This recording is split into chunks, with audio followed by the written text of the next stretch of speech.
Suicide Squad, DC Comics' wildest, most chaotic band of villains, turned government pawns, explosions, gunfire, supernatural threats, and some of the most twisted relationships ever put on screen. But among all the action, one thing stands out: Joker and Harley Quinn. They aren't just two criminals in love. They are the best depiction of the worst an anxious-avoidant relationship can be. Toxic, addictive, and psychologically fascinating. But before we dive into their dynamic, let's set the scene. What is Suicide Squad really about? And where do Joker and Harley Quinn fit into this high-stakes, adrenaline-pumping world? The year is 2016. DC Comics brings us Suicide Squad, a film where the US government gathers the worst of the worst, supervillains like Deadshot, Captain Boomerang, Killer Croc, and of course, Harley Quinn, to form Task Force X. The deal? Complete a deadly mission in exchange for reduced prison sentences. Oh, and if they try to escape, boom! Tiny bombs in their necks will go off. No second chances. But while the squad is busy fighting mystical beings and dodging explosions, there's one other battle happening in the shadows. Harley's obsession with the Joker. He's not on the squad. He's not even on the mission.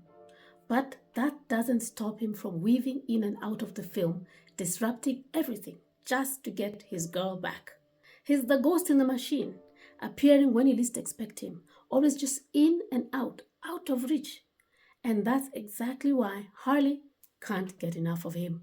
Jared Leto's Joker is different from Heath Ledger's Anarchist or Joaquin Phoenix's Broken Loner.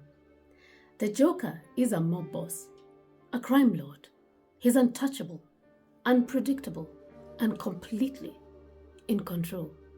He's not the type to beg for love. He doesn't chase Harley. He makes her chase him. And that's the secret behind his power. Think about it. When someone is emotionally unavailable, mysterious, and always just out of reach, it triggers obsession, doesn't it? The more Joker disappears, the more Harley wants him. The less he gives, the harder she tries. It's not love. It's addiction. So, why does this happen? Because Harley is what psychologists call anxious, preoccupied. She craves constant validation, attention, and reassurance. And the Joker, well, he's dismissive avoidant. He fears emotional closeness, so he keeps people at a distance.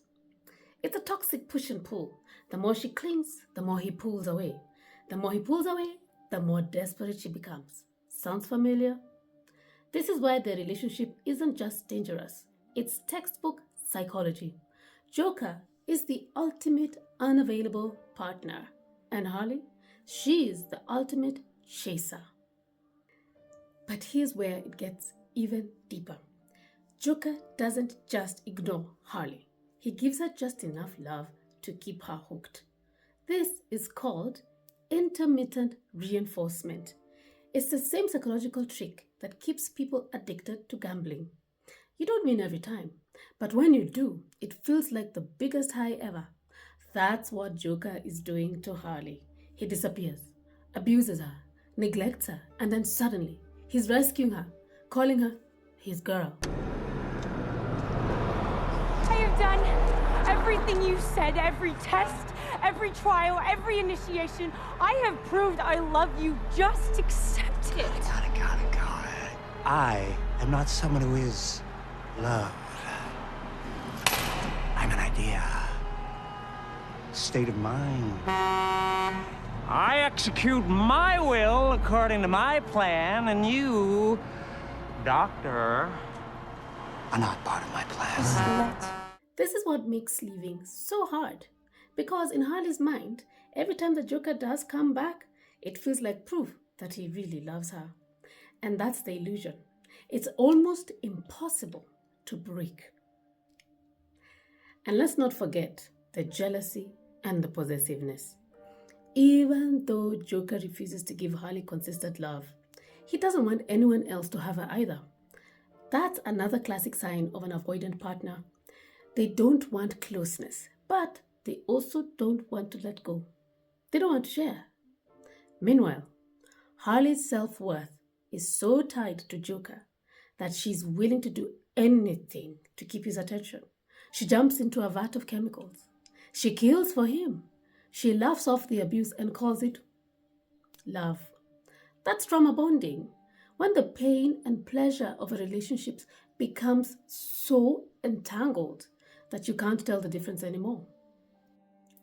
So, can a relationship like this ever have a happy ending? The short answer is no.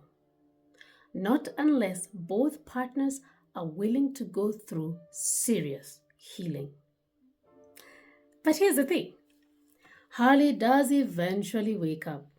In Birds of Prey, we see her breaking free, realizing that Joker's love isn't real love, and finally stepping into her own power. And that's what makes her story so compelling. She's not just a sidekick. She's not just Joker's girlfriend. She is a woman who was trapped in a toxic cycle and found the strength to break out. Remember, before she met the Joker, she had a perfectly normal life as a psychiatrist. So, here's something to think about. Why do we as an audience romanticize relationships like Joker and Harley? Why do we find them exciting, even when we know they're toxic? Is it the thrill of chaos? The idea of love against all odds? Or do these stories reflect something deeper about human nature? Our own struggles with attachment, love, and self-worth? Whatever the reason, one thing is clear. Not all love stories are meant to be romanticized. Until next time, stay self-aware, stay sane, and remember, not all love stories are meant to be romanticized. Bye. Toodles. Toodaloo. Bye-bye. Till next time.